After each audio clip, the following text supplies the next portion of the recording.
Nagsimula ang pelikula sa mga sketch ng isang batang lalaki na si Christopher Robin habang naglalakad sa 100-acre wood. Doon niya unang nakita ang isang grupo ng kakaibang nilalang na parang kalahating tao. Kahit mukhang nakakatakot sila, si Christopher na inosente pa noon ay hindi natakot, bagkus, naging kaibigan pa niya ang mga ito. Ipinakilala nila ang sarili nila bilang sina Eeyore, Owl, Rabbit, Piglet, at ang pinakakilala sa lahat, Winnie the Pooh. Simula noon, regular nang dinadalhan ni Christopher ng pagkain ang grupo, at habang lumilipas ang mga araw, lalong tumibay ang samahan nila. Habang tumatagal, parang nagiging mas tao na rin ang kilos ng mga nilalang. Umaasa na sila kay Christopher pagdating sa pagkain. Pero dumating ang araw na kailangang magpaalam ni Christopher. Kailangan na niyang mag-aral sa kolehiyo para maging doktor. At mula noon, hindi na siya muling bumalik. Dahil wala na si Christopher para mag-alaga at magpakain sa kanila, at dumating pa ang taglamig, nagutom ng husto ang grupo. Para mabuhay, napilitan silang kainin ang isa sa kanila, si Eeyore. Dahil dito, natroma sila. Doon nagsimulang magalit ang mga nilalang sa mga tao, lalo na kay Christopher na sa tingin nila ay nagtaksil sa kanila. Bilang ganti, tinanggihan nila ang pagiging tao-tao nila, bumalik sa pagiging mababangis, at nanumpang hindi na muling magsalita. Fast forward, 5 taon ang lumipas. Bumalik si Christopher sa 100-acre wood para muling makita ang mga kaibigan niya. Kasama niya ang fiancé niyang si Mary. Habang nasa kagubatan, tinanong ni Christopher si Mary kung naniniwala ba siya sa kwento niya tungkol sa mga hayop na nagsasalita. Ngumiti lang si Mary at sinabing parang gawa-gawa lang ang kwento ni Christopher. Habang naglalakad sila, nakita nila ang dating tirahan ng mga nilalang, pero ngayon, giba at madilim na ang paligid. Kinabahan si Mary at sinabing umalis na sila, pero pinilit siya ni Christopher at sinabing mabait ang mga kaibigan niya. Habang nag-iikot, nakakita si Mary ng bungo, pero si Christopher hindi man lang napansin ang libingan ni Eeyore. Pagdating nila sa lumang bahay ni Christopher kasama ang mga nilalang, pumasok sila sa loob. May nakita si Mary na sirang drawing ni Christopher, dahilan para magduda siya kung totoo nga bang naging kaibigan niya ang mga yun noon. Bigla silang nakarinig ng boses. Nagtago sila hanggang sa dumilim. Pagpasok sa kwarto, nakita nila ang isa sa mga nilalang na natutulog, kaya tumakbo silang dalawa paalis. Pero bigla na lang lumabas si Piglet at tinalian ng bakal na kadena ang leeg ni Mary. Nang makita ni Christopher na patay na si Mary, agad siyang nagtago. Lumabas si Pooh at nilapitan si Christopher. Tinangkang paalalahanan ni Christopher si Pooh sa mga pinagsamahan nila nung bata pa siya. Pero sa kabilang panig, dumating si Piglet.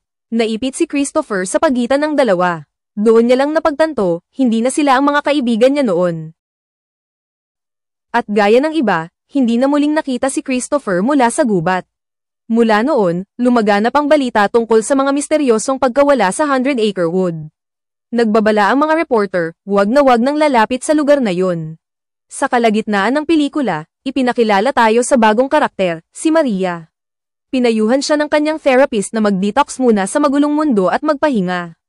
Kaya nagdesisyon si Maria at ang mga kaibigan niya na mag-retreat sa isang lugar na tahimik, sa kagubatan.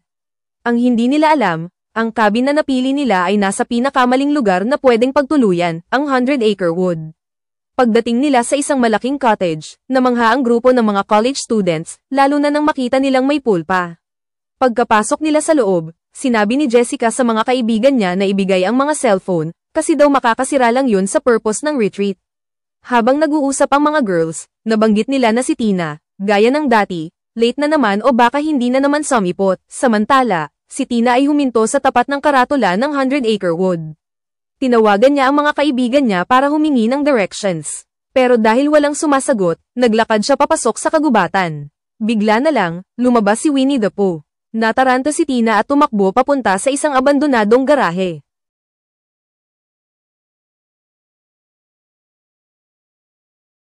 Nang sa tingin niya ay ligtas na, lumabas siya sa pinagtataguan.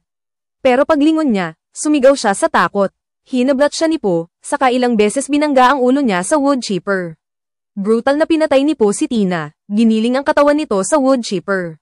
Balik naman sa villa, habang nagpapahinga na sila, nag-open up si Maria tungkol sa naging karanasan niya sa isang many-akis na stalker, at kung paano siya na-trauma ng husto.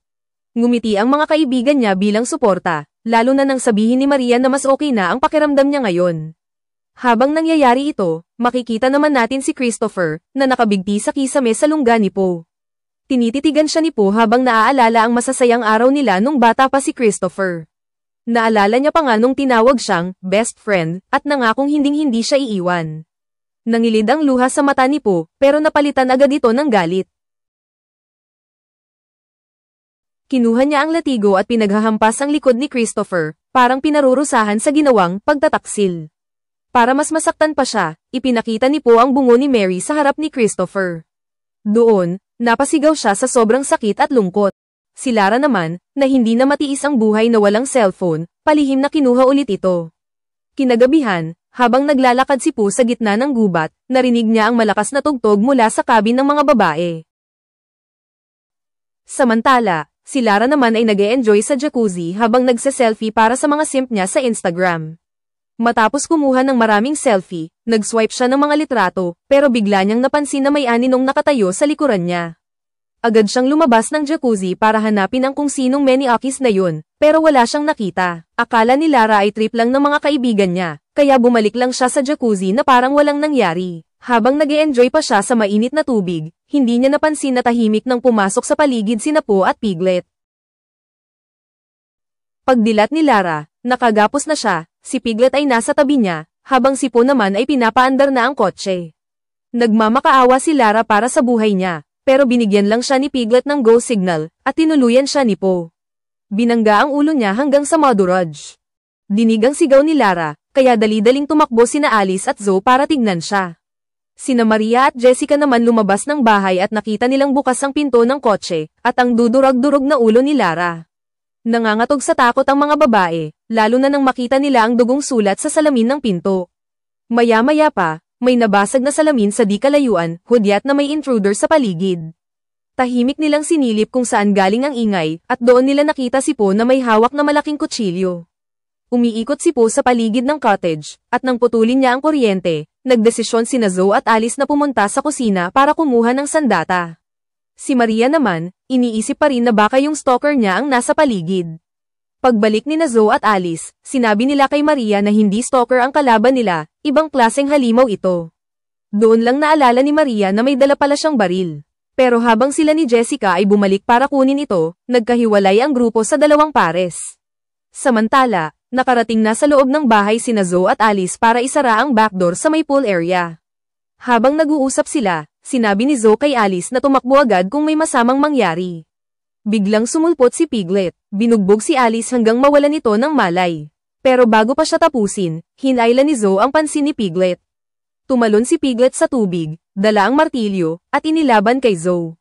Nagising si Alice, pero ang bumungad sa kanya ay ang pagpatay kay Zoe mismo sa harap niya. Sa sobrang gulat at trauma, nawalan ulit siya ng malay.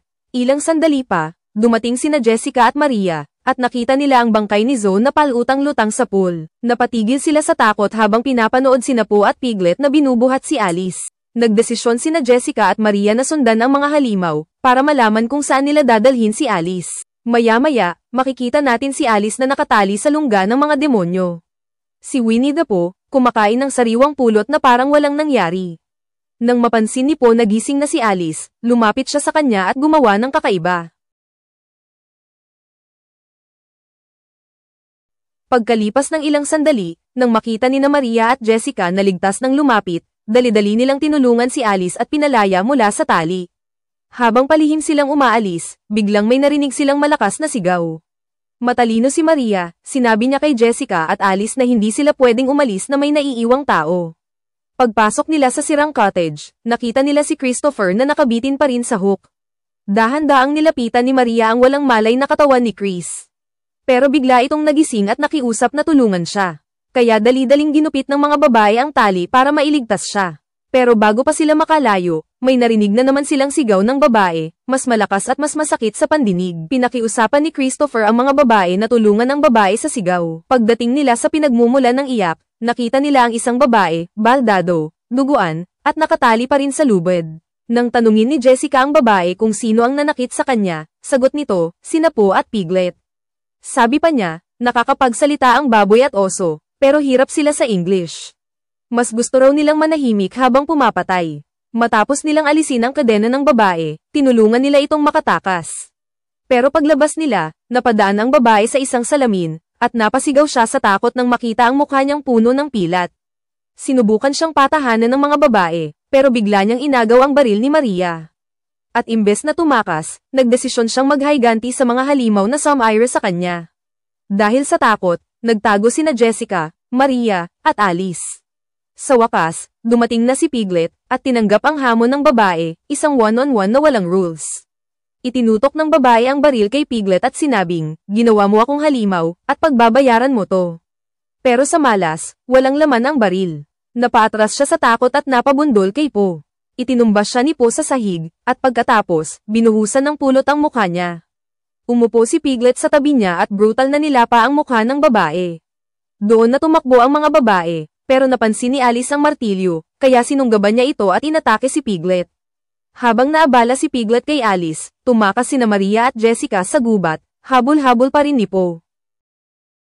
Samantala, makikita natin si Piglet na nahuli pala ni Alice. Sinampal niya ito para magising, tapos sinabing pagbabayaran niya ang lahat ng ginawa niya. Hinampes ni Alice ng martilyo si Piglet, pero biglang lumitaw si Po at pinatay si Alice gamit ang kanyang machete. Pagkatapos nito, nagpatuloy ang halimaw sa kanyang madugong paghahanap. Habang tumatakbo sina Maria at Jessica, nakakita sila ng parating na sasakyan. Lumabas mula rito ang grupo ng mga hillbillies, kaya agad nagsumbong ang mga babae sa kanila. Pero hindi naniwala agad ang mga lalaki, inakala nilang bangag lang ang dalawa. Hanggang sa, lumabas si Po mula sa gubat. Pinagmasdan siya ng mga lalaki, at nagdesisyong bawiin ang tiwala nila sa sarili sa pamamagitan ng pangangaso sa halimaw. Nagkubli sina Jessica at Maria sa loob ng kotse, sinubukang babalaan ang mga lalaki, pero hindi sila pinakinggan. Nilapitan ng 4 na lalaki si Po, may dalang mga armas. Pagkakulong nila sa kanya, binanatan siya ni Logan sa mukha ng malakas. Pero kahit binugbog na siya, parang walang epekto kay Po. Kaya si Logan, nagbigay na ng sinyas sa tropa niya para sabay-sabay umatake. Pero sa gulat nila, malakas pa rin si Po. At nang magsawa na siya sa pagtanggap ng palo, siya naman ang umatake. Habang papalapit si Po sa sasakyan, agad pinaandar ni Maria ang kotse at sinagasaan siya. Pero dahil sa impact, nauntog si Maria sa manibela. Habang lutang pa ang ulirat niya, nakita niya si Po na hinihila si Jessica palabas ng sasakyan. Ilang segundo lang ang lumipas, ipinakita ni Po kay Maria ang pugot na ulo ni Jessica. Sa sobrang takot, pilit na lumalayo si Maria, pero naabutan pa rin siya ni Po at napalupig siya. At habang itinaas na ni Po ang kutsilyo para tapusin siya, sa huling segundo, dumating si Christopher. Binangga niya si Po gamit ang sasakyan, kaya nailigtas si Maria. Nang makitang naipit na si Po sa pagitan ng dalawang kotse, bumaba agad si Chris para tulungan si Maria. Pero habang inaakay niya si Maria, biglang nagising si Po. Itinulak niya ang kotse palayo at pinulot muli ang kanyang kutsilyo. Hinatak niya si Maria sa buhok, habang nagmakaawa si Chris kay Po na tumigil na. Sabi niya, "Pakiusap, hayaan mo siya. Sayo na ko, hindi na ako aalis sa 100-acre wood." Sa unang tingin, parang natauhan si Po. Unti-unting ibinaba ang kutsilyo. Pero sa wakas, nagsalita si Po sa wakas, at pagkatapos nun, bigla niyang ginilit ang leeg ni Maria. Napahagulgol si Christopher habang namamatay si Maria sa bisig niya. Sa sobrang pagkabigla, natulala siya habang pinapanood si Po na paulit-ulit na sinasaksak ang bangkay ni Maria. Nagtapos ang pelikula sa eksenang tumakbo si Christopher sa gitna ng kagubatan, dala ang trauma, at ang babala na, hindi pa tapos ang lagim ni Po. Wakas.